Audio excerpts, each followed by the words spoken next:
찬미 예수님, 오늘은 6월 4일 성령 강림 대축일입니다.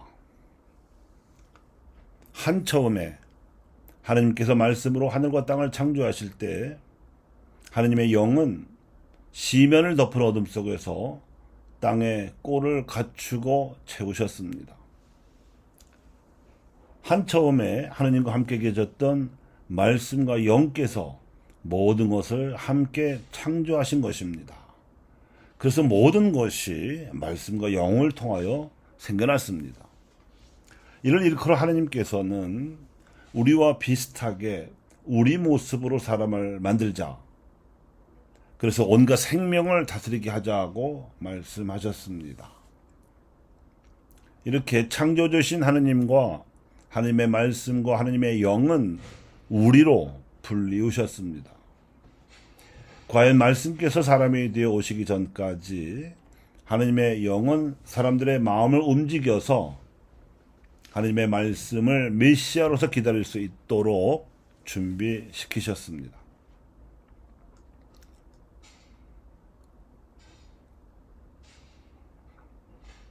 그 흐름을 살펴보면 이러합니다.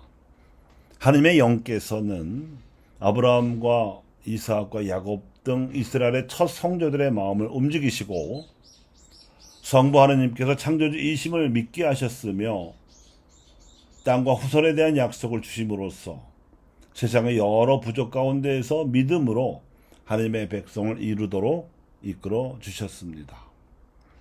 이러한 이끄심은 모세에게로 이어져서 12지파로 이루어진 이스라엘 민족을 이루게 하셨습니다. 여호수아를 필두로 약속의 땅에 들어간 이스라엘 민족은 여러 판관들과 사무엘 그리고 다윗을 이끄신 하나님의 영 덕분에 12지파가 연합한 통일 이스라엘 왕국을 세울 수 있었습니다.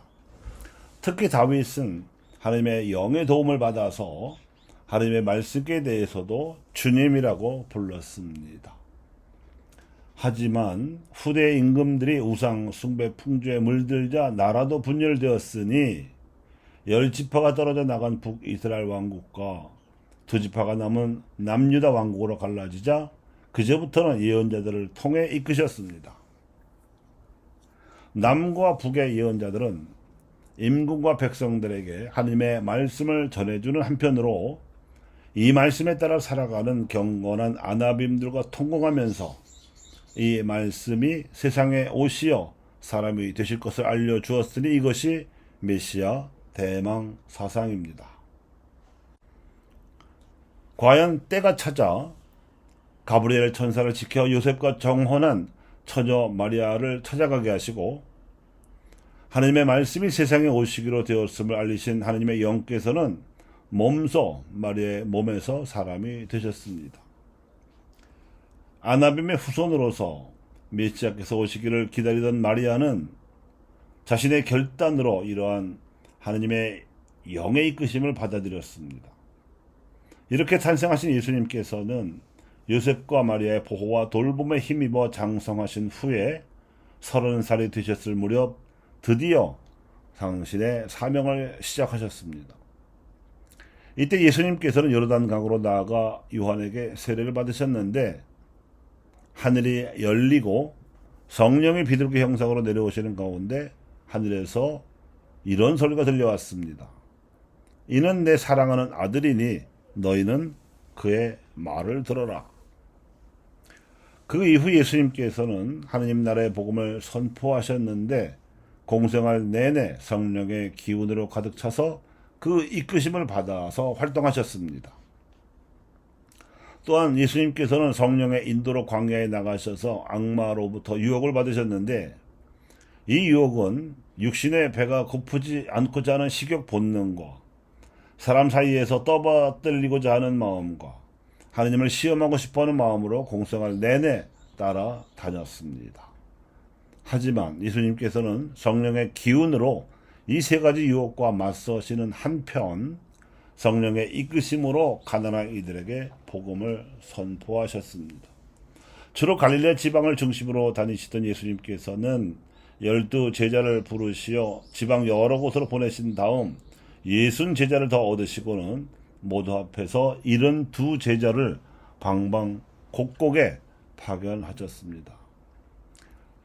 그 72 제자가 당신처럼 가난하고 보잘것없는 이들에게 복음을 전하고 돌아왔을 때에는 성령 안에서 즐거워하셨습니다. 하나님의 영께서는 하나님의 말씀께서 하시는 일을 뒷받침해 주심으로써 증언해 주셨는데, 그 뒷받침이란 예수님께서 하나님에게서 오신 분임을 입증해 주는 여러 기적들을 거룩한 표정으로 보여주시는 일이었습니다. 이 뒷받침에 힘입어서 이루어진 예수님의 공생활은 하나님 아버지께서 하시는 일을 아들도 그대로 일하는 것이었고, 그 일이 영원히 지속되도록 다른 보호자, 즉 성령으로 하여금 믿는 이들과 함께하도록 하기 위한 일종의 시범 사업이었습니다. 이렇게 공생을 동안 성령의 이끄심으로 복음을 선포하신 예수님께서는 십자가에 달려 돌아가셨다가 부활하신 후에 당신 제자들에게 성령을 부어주시고 사도로 파견하셨으니 그것이 오늘 복음입니다. 이로써 시작된 교회 시대에는 당신이 이스라엘 갈릴레아에서 선포하신 복음을 사도들을 통하여 땅 끝까지 전하게 하시려고 성령으로 현존하시며 성자와 성령의 합작으로 이끄십니다. 20세기 들어서서 성령께서는 교회를 크게 이끄셨습니다. 현대의 성령 강림 사건이라고 불리우는 제2차 바티칸 공회를 열게 하셔서 교회를 쇄신시키신 일이 그것입니다. 이렇게 하여 성령의 이끄심에 따라 쇄신되려는 교회가 각 대륙에서 복음화에 매진하도록 대신년을 앞두고 대륙별 주교 시노드를 열게 하시기도 하셨으니 이것이 공의회의 후속 조치였습니다. 대륙별 주교 시노드들 가운데 마지막으로 1999년에 열린 아시아 주교 시노드에서는 아시아의 복음화를 이룩하기 위한 열띤 토론을 마치고 마련된 결의문에 따라서 당시 교황 요한 바오로 2세께서는 자신의 이름으로 아시아의 모든 그리스도인들에게 주는 권고문을 발표하셨는데, 이것이 문헌 아시아 교회입니다. 이 문헌에 따라서 성령께서 21세기 교회 시대에 하느님 백성을 이끄시는 표지를 간추려 말씀드립니다. 하느님께서는 처음부터 당신의 구원 계획을 아시아에서 계시하시고 완성하셨습니다. 그리고 때가 찼을 때 하느님의 영을 보내시어 아시아에서 하느님의 말씀이 태어나셨습니다. 이 말씀을 받아들이고 맞이한 이들로 교회를 세우신 성령께서는 일단 복음화의 방향을 서쪽으로 잡으셨습니다. 그리하여 제1천년기에는 유럽 대륙의 십자가를 세우게 하셨고, 제2천년기에는 아프리카 대륙과 아메리카 대륙의 복음의 씨앗을 뿌리게 하셨는데, 이제 제3천기에는 아시아 대륙에 사랑의 문명을 세우고자 하십니다. 아시아는 지구상에서 가장 큰 대륙이고 세계 인구의 3분의 2가량이 거주하고 있는 땅이며 그리스도교보다 역사가 더 오랜 여러 종교들이 출현한 곳이기도 합니다. 또한 이 고등 종교들의 출현과 함께 인류 역사상 최초로 문명이 발생하여 고도로 발달된 문화가 자리잡고 있는 고대 문명들의 발상지가 바로 아시아입니다. 그런데 현대 아시아 대륙에 자리잡고 있는 국가들의 상황은 대단히 다양합니다. 힌두교, 불교, 이슬람교, 유교 등 오랜 전통을 간직한 종교들에 의해서 아시아인들의 심성은 서양인들에 비해서 훨씬 더 영성적인 특징을 간직하고 있으며 독자적인 구원론 체계까지 갖추고 있습니다. 하지만 그리스도의 관점에서 볼 때 하느님의 최고선에 해당하는 자유와 평등, 정의와 평화와 같은 가치들은 아시아 국가들이 갖추고 있는 정치 체제 가운데 신정정치, 군사 독재정치, 무신론적 정치 형태를 띠는 국가들에서는 충분히 보장되어 있지 못합니다. 더군다나 부정부패와 인권 유린의 실태도 열악한 나라들이 많이 있습니다. 인간의 존엄성을 중심으로 하는 공동선의 가치를 실현해야 할 필요성도 크다고 볼 수 있습니다. 그러므로 아시아에서 그리스도인들은 이들 아시아 국가들이 직면한 최고선과 공동선의 위기에 대해서 토착 종교들의 틈바구니 속에서 교세를 늘리려는 유혹에서 벗어나서 예수님께서 가르치시고 모범을 보여주신 이웃사랑으로 봉사해야 합니다. 벗을 위하여 자기 생명을 바치는 일보다 더 큰 사랑은 없다고 하신 말씀에 따라서 최고선과 공동선을 위한 이웃사랑을 실현하는 데에 진력함으로써 예수님의 신성을 드러내야 합니다.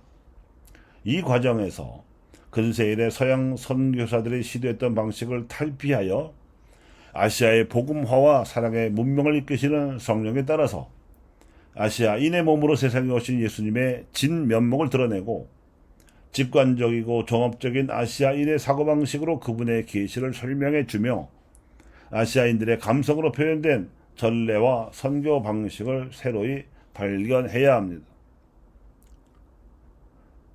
아시아에서 사랑의 문명을 이룩하기 위해서 성령께서는 전인적이고 보편적인 발전을 증진시키도록 이끄십니다.